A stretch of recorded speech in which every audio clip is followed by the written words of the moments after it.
한 발 더 깊이 있게 뉴스 속으로. 시사인이 만드는 정치라이브 김은재 뉴스인 3월 16일 방송 시작합니다. 안녕하세요. 저는 시사인 김은지 기자고요. 첫 번째 코너 바로 들어가겠습니다. 쏟아지는 뉴스에 어떻게 반응해야 될지 알려드리는 시간 뉴스 리액션입니다. 나경희 기자 안녕하세요. 네, 안녕하세요. 네, 월요일의 문을 활짝 열어주시는 신인규 변호사 안녕하세요. 네, 안녕하세요. 신인규입니다. 네, 첫 번째 뉴스 바로 들어가 보죠. 네, 트럼프, 한국, 호르무즈에 함정 보낼 것. 네, 일방적인 요구사항입니다. 네, 미국 트럼프 대통령이 한국 시간으로 어제, 그러니까 일요일 새벽에 자신의 SNS인 트루스 소셜을 통해서 이란의 호르무즈 해협 봉쇄 시도로 영향을 받는 국가들 중국, 프랑스, 일본, 한국, 영국 등이 이곳으로 함정을 보낼 것이라고 언급하면서 사실상 파견 요구를 공식화했습니다. 국가 이름까지 콕 집어서 언급을 한 건데요. 파견 요청을 받은 5개 국가는 아직까지 모두 신중한 반응을 보이고 있습니다. 청와대는 한미 간에 긴밀하게 소통하고 신중히 검토해서 판단해 나가겠다라는 원론적인 입장을 밝혔고요.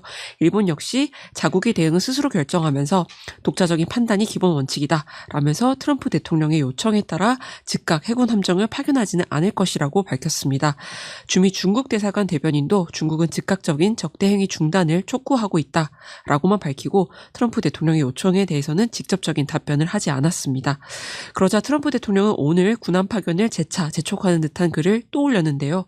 트럼프 대통령은 오늘 이란이 봉쇄 중인 호르무즈 해협에서 유조선 통과를 호위하고 이란 공격에 대비할 연합 구성에 대해서 약 7개국의 참여를 요구했으면서 긍정적인 반응을 얻고 있다고 생각한다라고 적었습니다. 전날 언급했던 5개국보다 2곳이 더 늘어난 건데 그 2곳이 어디인지는 정확히 밝히지는 않았는데 다만 호주가 군함을 보낼 계획이 없다라고 즉각 반응한 걸로 보아서는 2곳 중 한 곳이 호주가 아니겠느냐라는 추측이 나오고 있습니다. 또 다른 한 곳은 독일 또는 인도로 예상이 되고 있는데 트럼프 대통령은 지원을 받든 받지 않든 이거는 말할 수 있다. 내가 그들에게도 전달을 했는데 우리는 그들의 참여 여부를 기억할 것이다 라면서 강하게 참여를 압박했습니다. 네, 저희 유튜브 게시판에도 올렸는데요. 8시간 전에 한국 정부가 어떻게 해야 할까라는 질문에 대해서 벌써 36,000분이 투표하셨습니다. 파견해야 한다 8%, 파견하면 안 된다 89%, 모르겠다 3%인데요.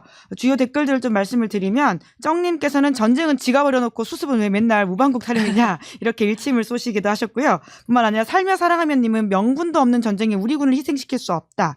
그리고 복카페님은 사람 목숨보다 더 소중한 건 없는데 중동 전쟁 하루속히 끝내고 세계의 평화의 꽃이 피기를 기원합니다. 이렇게 말씀해 주셨습니다. 신인규 변호사님은 우리 정부 어떻게 해야 된다고 보십니까? 이제 한미동맹을 우리가 취하고 있기 때문에 상당히 이런 요구가 올 때는 좀 난처한 건 사실이죠. 그렇지만 저는 트럼프 같이 워낙 이렇게 예측이 안 되는 좀 사람을 대할 때는 오히려 우리가 더 원칙 있게 저는 대응하는 것이 더 리스크를 최소화하는 길 아닌가 그런 생각이 들고 무엇보다 지금 이스라엘과 미국이 이란에 대한 공습을 제기를 했는데 이게 지금 뭐 전쟁이라고 부르지도 않으면서 공습은 또 공습인데 또 지금 출구 전략을 또 찾지도 못하고 있고 명분 자체가 지금 상당히 없는 그런 일을 벌려놨기 때문에 저는 여기에 대해서 아무리 트럼프 대통령이 동맹을 이유 삼아서 어떤 함정을 보내달라 이야기를 하더라도 전 우리가 끌려다닐 필요는 전혀 없다. 그리고 무엇보다도 다른 국가들과 우리가 연대를 통해서 오히려 트럼프의 이런 비이성적이고 비상식적인 행동에 대해서 오히려 경고하고 조금 더 이 지금 전쟁이 빠르게 종식될 수 있는 길을 찾는 그런 외교적 노력이 더 선행이 되어야지 미국이 요구한다고 해서 그것도 트럼프가 SNS에 어떤 요구사항을 올린다고 해서 우리가 그 부분에 끌려다닐 이유는 저는 전혀 없지 않는가라는 생각이 듭니다. 네, 두 번째 뉴스 넘어가 보죠. 네, 이재명 대통령 검찰개혁에 대한 일각의 우려는 기우다. 네, 방금 막 나온 소셜미디어 메시지입니다. 네, 어제 이재명 대통령이 민주당 초선 의원들과 만찬을 함께하면서 검찰개혁과 관련해서 여러 발언을 남겼는데 이에 연장성산입니다. 어제 만찬 자리에서 이 대통령은 당이 진짜 잘해주고 있다라면서도 개혁이라는 게 그렇게 상대를 몰아친다고 되는 게 아니다. 수사 개시권 다 뺏어왔는데 왜 그러느냐. 검찰총장 명칭 가지고 왜 자꾸 그러느냐라는 취지로 언급했다고 전해지고요. 검찰개혁에 관한 강경파 의원들을 겨냥한 발언으로 풀이가 됩니다. 이 대통령은 오늘도 아까 말씀하셨던 것처럼 오늘도 X에 검찰개혁에 대한 일각의 우려는 기우입니다. 라는 제목으로 글을 올렸습니다. 이 대통령은 수사 기소 분리와 검찰의 수사 배제는 국정과제로 이미 확정이 된 것이고 돌이킬 수가 없다면서 굳이 위헌 논란 소지를 남겨서 반격할 기회와 명분을 허용해서는 안 된다라고 강조하기도 했습니다. 그러자 오늘 민주당 최고위원회의에서 정청래 대표는 검찰개혁의 원칙이 지켜지도록 당정청이 심도 있게 조율하고 있다. 당정청 원보이스로 시대 정신과 역사적 책무를 다하겠다라고 언급을 했습니다. 강준영 민주당 수석 대변인도 오늘 기자들에게 검찰개혁 법안은 주말에도 지속적으로 조율해왔고 금명간의 결과가 나오면 오는 19일에도 처리가 가능하다라고 말을 했습니다. 정부안 검찰개혁 법안을 도로 검찰청 법안이라면서 강하게 비판하고 있는 법사위 내에서도 강경파로 꼽히는 김용민 여당 간사와 추미애 법사위원장의 입장이 중요해진 상황입니다. 네, 어제 오늘 나온 대통령 메시지는 어떻게 평가하십니까? 우선은 대통령님께서 상당히 좀 답답함을 전 호소하고 있지 않을까 싶습니다. 이 검찰개혁이 워낙 그 주제가 좀 뜨겁다 보니까 대통령님께서도 그동안 입장을 여러 차례 밝힌 바가 있습니다. 제가 가장 기억나는 건 취임 100일 기자회견 때도 검찰개혁과 관련된 이야기를 상세히 했고요. 네. 논리적으로 치밀하게 또 전문적으로 감정을 배제하고 들여다봐야 된다. 그리고 보안 수사권 같은 경우도 구덕이 생긴다고 해서 장독 깨버리면 되느냐. 구덕이 안 생기게 매일 가서 장독대를 좀 열어보는 수고를 해야 되는 거 아니냐. 이렇게까지 이야기를 했는데도 불구하고 지금까지 저는 이분들 뭐 강경파라고 부르면 너무 또 기분이 나쁘실 수 있으니까 사실은 조국혁신당이 선명 야당의 입장을 내고 있는데 거기에 동조한 일부 민주당 의원들이 있습니다. 네. 주로 법사위 쪽에 많이 존재하고 있거든요. 그러니까 그런 식으로 집권 여당의 책임을 좀 몰각한 일부 의원들의 저는 반발 아니냐라고 네. 보는 것이지 이것은 뭐 당정 협의안이기 때문에 당과 청와대가 어떤 이견을 만들어낸 사안은 아니다. 전 그렇게 판단을 하고 있고요. 이분들의 주장에서도 이해되지 않는 것은 말 그대로 우리가 이 수사라는 것이 수사 그 자체가 목적이 아니라 수사 다음에는 기소, 기소 다음에는 재판, 재판 다음에는 형 집행이라는 일련의 순서가 있는 하나의 어떤 그 수사 과정을 우리가 볼 수 있는 건데 수사를 하는데 그 다음 사람이 기소를 한다 그래가지고 기소를 담당하는 사람이 수사를 담당하는 사람의 상급자가 되진 않거든요. 네. 그런 논리로 치면은 판사가 경찰의 상급자가 되는 것이고 맨 마지막에서 일을 담당하는 그 교정본부장이 판사의 상급자가 되는 것이냐. 그러니까 그런 식으로 저는 좀 억지 주장을 해서는 안 된다는 생각이 들고 또 하나는 검찰이 수사권과 기소권을 독점했기 때문에 문제가 나왔고 네. 이것을 지금 두 조직으로 잘라내가지고 하나를 행안부 밑에 중수청을 더 만든 것인데 권한과 조직을 2분의 1로 딱 쪼갰는데도 불구하고 그 행안부 밑에 있는 중수청이 검찰청보다 더 세다. 이런 주장은 전혀 논리적이거나 합리적이지가 않습니다. 그래서 저는 그런 식으로 가면은 우리가 토론하는 것이 상당히 좀 어려워지기 때문에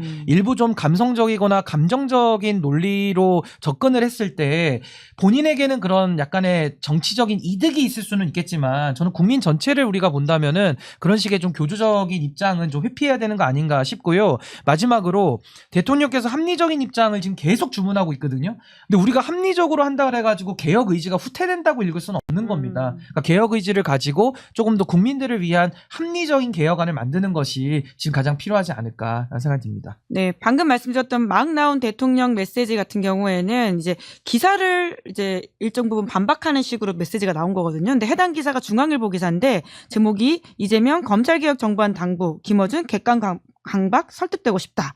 이런 것이에요. 이제 지난주부터 이제 김어준 씨가 하고 있는 방송을 중심으로 논란이 제기되고 있다 보니까 또 이 기사에 김어준이라는 제목이 들어가서 여러 가지 해석을 낳게 만드는데 그건 어떻게 보십니까? 저는 이제 김어준 씨의 문제는 두 가지만 저는 지적하고 싶은 것이 일단 언론이냐 아니냐를 저는 좀 명확하게 했으면 좋겠어요. 그러니까 정보를 얻을 때, 그러니까 청와대의 출입 기자로 들어갈 때는 우린 언론이고 또 책임을 져야 될 때는 언론이 아닌 것처럼 행동하면 저는 그런 식의 이중 기준을 국민들 앞에 써서는 안 된다라는 생각이 들고요.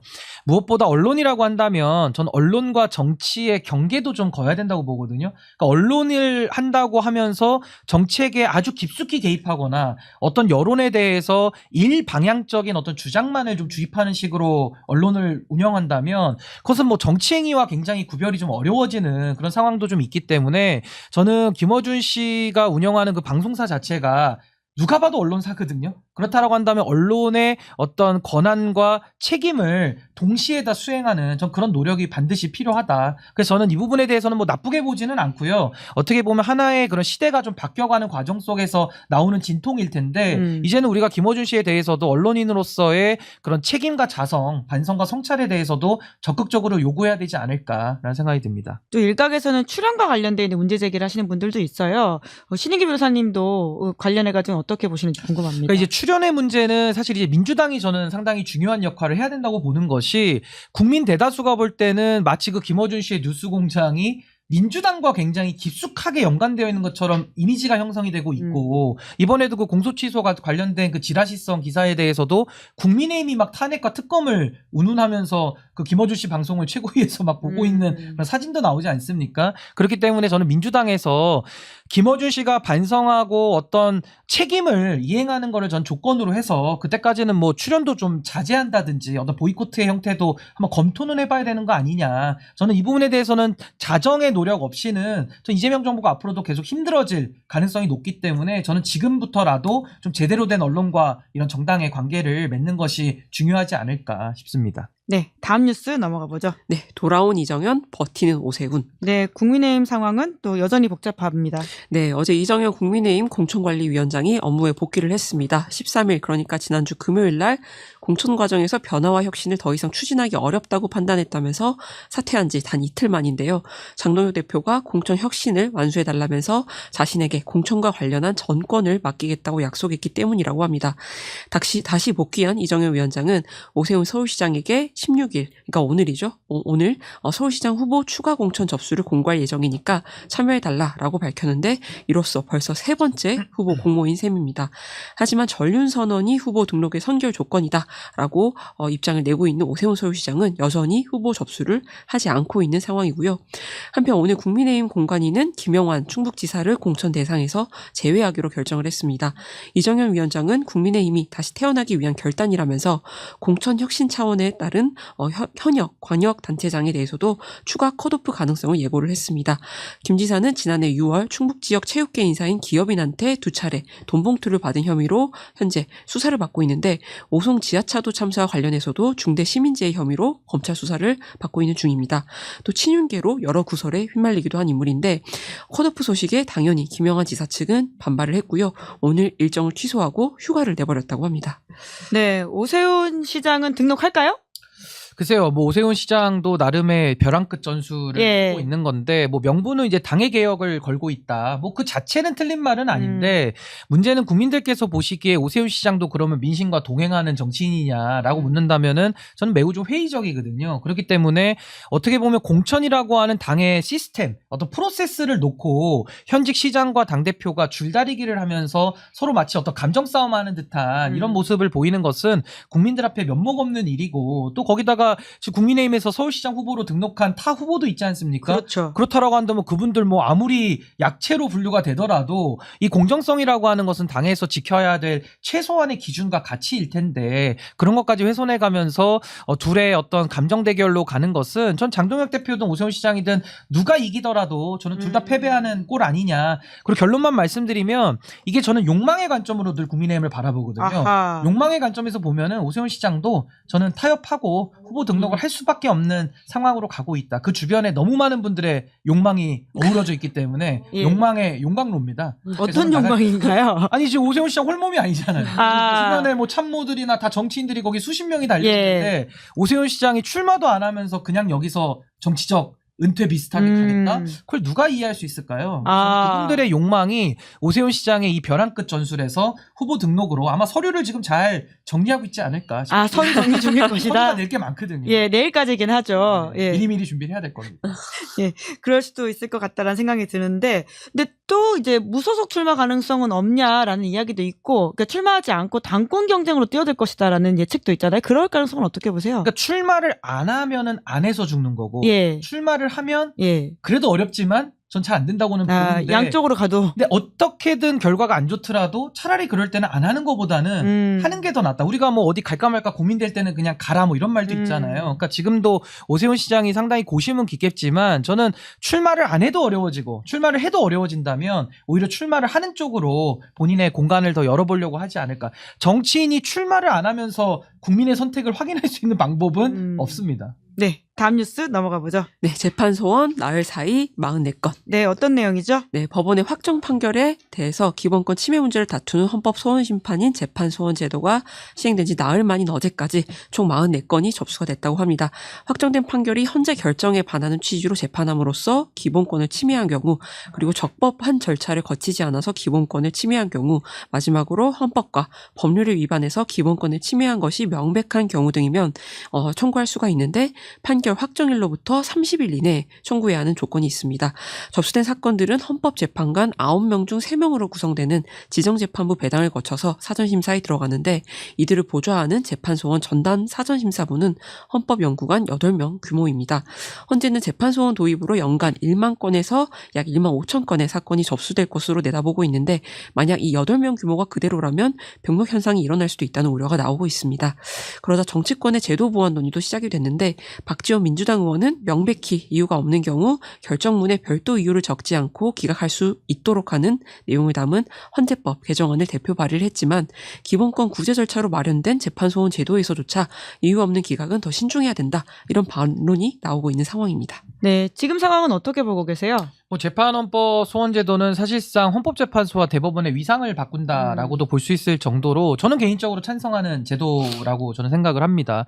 결국에는 그동안에도 대법원을 중심으로 우리가 3심제를 하고 있었는데, 이게 뭐 헌법에 3번만 해라 이렇게 규정되어 있지는 않아요. 예. 이거는 뭐 제도를 설계하기 나름이고, 사실상 법원의 판단만큼은 어떤 헌법적 구속력을 갖는 그런 판단을 받는 데에서는 열애로 되어 있었기 때문에 많은 문제가 있었고, 또 예. 대법원에서 심리불속행 기각이라고 해서 이유도 안 써고 그냥 각하시키는 그랬죠. 머리 예. 그게 있어가지고 결국에는 많은 당사자들이 사실상 2심제 아니냐 이런 식의 불만이 많았거든요. 근데 이번에 이제 재판소원이 되게 되면 기본권을 침해하는 대법원의 판결에 대해서는 최소한 헌법재판소에 한 번 더 가서 예. 다른 판단 주체로부터 한 번 더 판단을 받을 수 있는 기회가 보장이 되는 거기 때문에 상당히 국민들께는 좋은 제도가 된 것이고, 다만 이 부분이 좀 뭐랄까요, 절차 규정이 지금 좀 미미한 경우가 있어서 여기에 대해서는 추후 보완이 반드시 필요하고, 최근에도 뭐 양문석 전 의원이 예. 뭐 재판소원으로 뭐 어떻게 해보겠다 이런 얘기가 나오니까 많은 분들이 또 비판을 하실 수밖에 없거든요. 그러니까 이 제도의 취지가 무엇인지를 좀 정확하게 우리가 좀 취지를 살릴 수 있는 제도로 잘 정착시키는 노력이 이제 반드시 필요하다라는 생각이 듭니다. 네. 네, 댓글창에는 유이재명 이야기가 계속 나오고 있는데, 사실 어제 신인규 변호사님 어제 민주당에서 주최했던 유이재명 토론회에 나가신 것으로 알고 있는데, 유이재명과 관련되어 있는 가장 큰 오해가 뭐라고 보세요? 그러니까 저는 어제 유이재명 토론회를 갔다 와서 굉장히 참 그 뜨거운 열기를 제가 현장에서 느낄 수가 있었고요.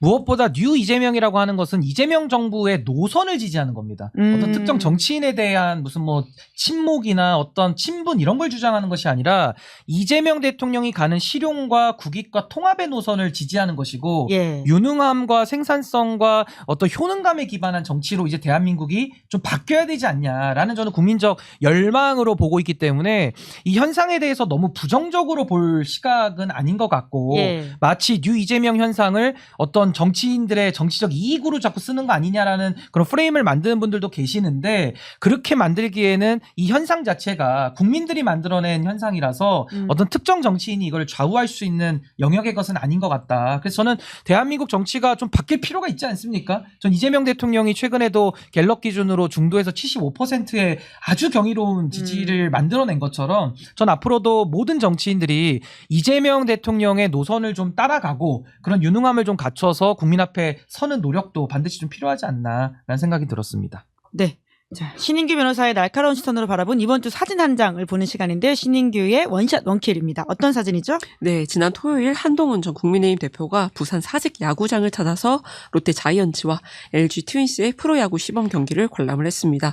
한 전 대표는 지난 7일에도 부산 구포시장 등을 방문해서 지지자를 만났는데, 일주일 만에 다시 부산을 찾은 거기 때문에 자연스럽게 사실상 부산 지역 출마 선언이 아니냐라는 이야기가 나오고 있는 상황입니다. 네.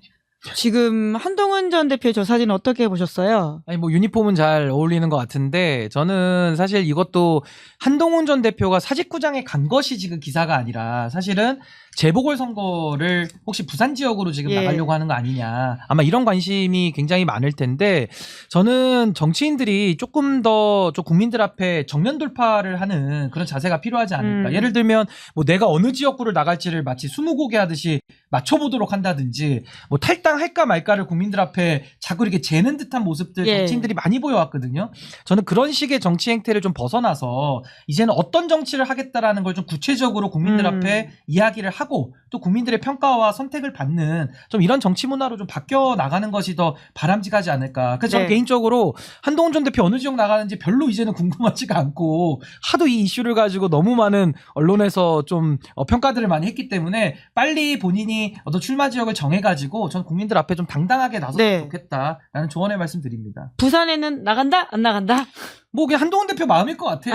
그 부분에 대해서는 제가 뭐 평가하기는 어렵지만은 나간다고 하면은 그렇게 부산 선거가 한동훈 전 대표에게는 만만할까라는 저는 조금의 좀 회의적인 생각은 듭니다. 네. 아까 신인규 변호사님이 75, 중도층 75% 지난주 한국갤럽 조사 이야기해 주셨는데요. 전체 종합으로 하면 66이고 중도 안에서는 또 75라는 기록을 했다. 엄청난 예. 기록이죠. 네. 그런 이야기를 말씀드리면서 오늘은 여기까지 하겠습니다. 두 분 수고 많으셨습니다. 고맙습니다. 네, 감사합니다. 네. 저는 잠시 후에 김근식, 박용진 두 분과 함께 돌아오겠습니다.